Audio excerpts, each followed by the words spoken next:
ሰላም ጤና ይስጥልኝ የተከበራችሁ ተመልካቾቻችን ከተወዳጁ ጣቢያችን ብስራት ዩቲዩብ ቻናል ወደ እናንተ የሚደርሰው የመረጃ ሰዓታችን ተጀምሯል። መረጃዎቹን ወደ እናንተ በማድረስ ነው ሰብል አበበ ከናንተ ጋር የጋራ ቆይታ ማድረግ ይሆናል። ለሰዓቱ የደረሱ ከሀገር ውስጥ እንዲሁም ከባህር ማዶ መረጃዎች ይዘናል። የሀገር ውስጥ እናስቀድማለን።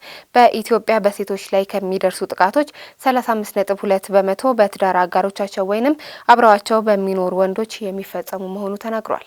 የኢትዮጵያ ሕዝብ እንባ ጠባቂ ተቋም ጥቃትን የማይታገስ ማህበረሰብ ለትውልድ ግንባታ በሚል መሪ ቃል በዓለም አቀፍ ደረጃ ለ34ኛ ጊዜ በሀገር አቀፍ ደረጃ ደግሞ ለ20ኛ ጊዜ እየተከበረ የሚገኘውን ዓለም አቀፍ የጸረ ጾታዊ ጥቃት ቀን አስቦ ውሏል። በኢትዮጵያ በተጨባጭነት ሁኔታ ጋር በማያያዝ ጾታዊ ጥቃትን በጊዜና በቦታ ሳይወሰን ሁሉም ዜጋ መከላከል እንዳለበት የኢትዮጵያ ሕዝብ እንባ ጠባቂ ተቋም የህዝብ ግንኙነት ስራ አስፈጻሚ የሆኑት አቶ አንላይ ወርቄ ለብስራት ራዲዮ ተናግረዋል። ጾታን መሰረት አድርጎ በሴቶች ህጻናትና አካል ጉዳተኞች ላይ የሚደርሱ በርካታ አካላዊ፣ ስነ ልቦናዊ፣ ጾታዊና ኢኮኖሚያዊ ጥቃቶች መኖራቸውም ተጠቁሟል። በኢትዮጵያ ከሚደርሱ ጥቃቶች ከ15 እስከ 49 በሆኑ ሴቶች ላይ 24.9% አካላዊ፣ 24% ስነ ልቦናዊ፣ 11.1% ወሲባዊ፣ 28% ወሲባዊና አካላዊ ጥቃት ይፈጸምባቸዋል መባሉን በተቋሙ የህዝብ ግንኙነት ስራ አስፈጻሚ የሆኑት አቶ አንላይ ወርቄ ለብስራት ራዲዮ ተናግረዋል። በተጨማሪም 35.2% በትዳር አጋሮቻቸው ወይንም አብረዋቸው በሚኖሩ ወንዶች ጥቃት ይፈጸምባቸዋል መባሉን ኤደን ሽመልስ ዘግባለች።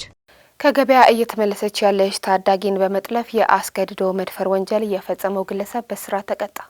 በደቡብ ምዕራብ ኢትዮጵያ ህዝቦች ክልል በካፋ ዞን ሺሺንዳ ከተማ አስተዳደር 01 ቀበሌ ልዩ ስሙ ጋጫ ተብሎ በሚጠራበት አካባቢ የግል ተበዳይን በመጥለፍ አስገድዶ የመድፈር ወንጀል የፈጸመው ግለሰብ በእስራት መቀጣቱ ተገልጿል። የግል ተበዳይ ከሺሺንዳ ከተማ አስተዳደር ከገበያ እየተመለሰች ሳለች ተከሳሽ ታምሩ ኃይለ ኢየሱስ መንገድ ላይ በመጠበቅ የያዘውን ጩቤ አንገቷ ላይ በማድረግና እንዳትጮህ በማስፈራራት ጠልፎ ወደ ቤቱ ከወሰደ በኋላ በተደጋጋሚ አስገድዶ የደፈረ ሲሆን ተከሳሹን በቁጥጥር ስር ለማዋል በሚደረገው ክትትል በያዘው ጩቤ የፖሊስ አባል ላይ ጥቃት ለማድረስ መሞከሩን የደቡብ ምዕራብ ኢትዮጵያ ህዝቦች ክልል ፖሊስ ኮሚሽን የህዝብ ግንኙነትና የኮሚኒኬሽን ዳይሬክተር ኢንስፔክተር ደጀኔ አሰፋ ለብስራት ራዲዮ ተናግረዋል። የሺሺንዳ ከተማ አስተዳደር ፖሊስ ግለሰቡን በቁጥጥር ስር በማዋል የሰውና የሰነድ ማስረጃ በማደራጀት አቃቢ ህግ ክስ እንዲመሰርትበት የምርመራ መዝገቡን ልኳል። አቃቢ ህግም ከፖሊስ ተጣርቶ የቀረበውን መዝገብ መርምሮ ክስን መስርቷል። የሺሺንዳ ከተማ አስተዳደር የመጀመሪያ ደረጃ ፍርድ ቤትም አቃቢ ህግ ግለሰቡ ላይ ክስ መስርቶ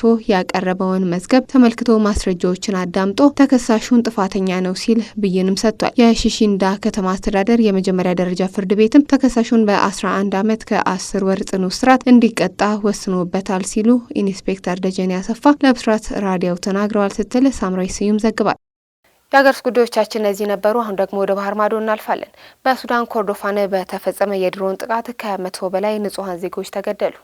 በሱዳን ኮርዶፋን ግዛት በተቀናቃኝ ወታደራዊ አጀንዳዎች መካከል የሚደረገውን ጦርነት ከፍተኛ ደረጃ ላይ በደረሰበት በሶስተኛ ዓመት ውስጥ በተካሄደው አረመኔያዊ የእርስ በእርስ ጦርነት ቢያንስ 104 ንጹሃን ዜጎች በሰው አልባ አውሮፕላኖች ወይንም ድሮን ጥቃት ደርሶባቸዋል። ጥቃቱ ከታህሳስ ወር መጀመሪያ አንስቶ የቀጠለ ሲሆን በማዕከላዊ ክልል የፈጣን ድጋፍ ሰጪ ኃይሎች RSF ጉልህ የሆነ የጦር ሰፈር መያዙን ተከትሎ ግጭትን ተባብሷል። ዋናው ጦርነት በምዕራብ ዳርፉር ወደ ሰፊው ማዕከላዊ ክልል ኮርዶፋን ሲሸጋገር ቀውሱ በ10 ሺዎች የሚቆጠሩ ሰዎችንም አፈናቅሏል። በተጨማሪም በኮሌራና በዴንጊ ወረርሽኞች በተጠቁ ታማሚዎች የተጨናነቁ የጤና ተቋማትም ቁጥር ጨምሯል። በጣም አስከፊው ጥቃት በደቡብ ኮርዶፋን በሚገኙ ሆስፒታሎች ላይ ሲፈጸም 43 ህጻናትና 8 ሴቶችን ጨምሮ 89 ሰዎች የተገደሉበትም ነው። የተባበሩት መንግስት ድርጅት የሰብአዊ መብት ኃላፊ ቮልከር ቱርክ በጦርነቱ መባባሱ አስደንግጦኛል ሲሉም የህክምና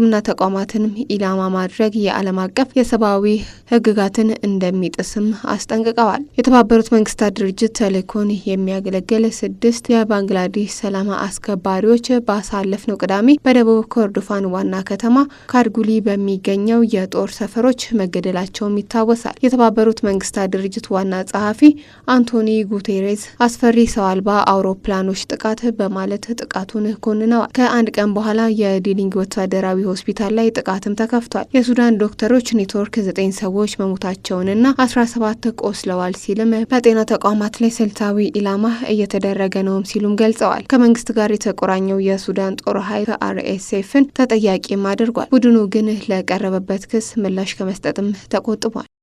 ናቪድ አክራም በአውስትራሊያ በፈጸመው ጥቃት በ15 ሰዎች ግድያ ክስ ተመሰረተበት። በሲድኒ ቦንዲ ባህር ዳርቻ እሁድ ዕለት የጅምላ ግድያ የፈጸመው ግለሰብ ናቪድ አክራም በ59 ወንጀሎች 15 የግድያ ክሶችና አንድ የሽብር ድርጊት ወንጀል ተከሷል ሲል የኒው ሳውዝ ዌልስ ፖሊስ አስታውቋል። ሌላኛው ታጣቂ አባቱ ሳጂድ አክራም የተባለው የ50 ዓመቱ ከፖሊስ ጋር በተደረገ የተኩስ ልውውጥም ተገድሏል። የአይሁዳን በዓል በሆነው ሃኑካን የመጀመሪያ ምሽት ለማክበር በተዘጋጁበት ዝግጅት ላይ በአውስትራሊያ የአይሁድ ማህበረሰብ ላይ በተደረገ ጥቃት 15 ሰዎች ሲሞቱ በደርዘን የሚቆጠሩም ቆስለዋል። እንደ አውሮፓውያን አቆጣጠር ከ1996 ወዲህ በሀገሪቱ የተከሰተው እጅግ አስከፊው ጥቃት ሆኖም ተመዝግቧል። አክራም ለመግደል በማሰብ ከባድ አካል ጉዳት በማድረግና እንዲሁም የተከለከለ የአሸባሪ ድርጊት ምልክትን ለሕዝብ እንዲታይ በማድረግ 40 ክሶችም ቀርበውበታል። እሁድ ዕለት በተፈጠረው ክስተት ክፉኛ የቆሰለ ሲሆን የመጀመሪያ ችሎቱን በተኛበት ሆስፒታል መከታተሉን የአካባቢው የኒው ሳውዝ ዌልስ ፍርድ ቤት ማስታውቋል። ጉዳዩ እስከ ኤፕሪል 2026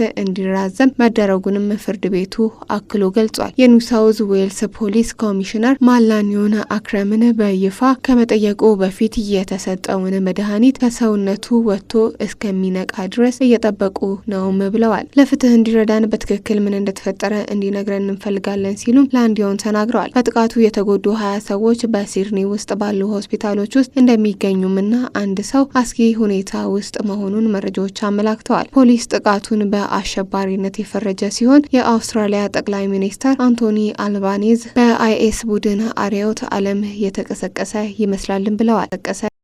ተመልካቾቻችን እስካሁን ስትከታተሉት የነበረው ከተወዳጁ ጣቢያችን ብስራት ዩቲዩብ ቻናል ወደ እናንተ ሲደርስ የነበረው የመረጃ ሰዓታችን ነው። መረጃዎቹን ወደ እናንተ በማድረስ እኔ ሰብል አበበ ከእናንተ ጋር የጋራ ቆይታ አድርጌ ነበር። መልካም ቆይታ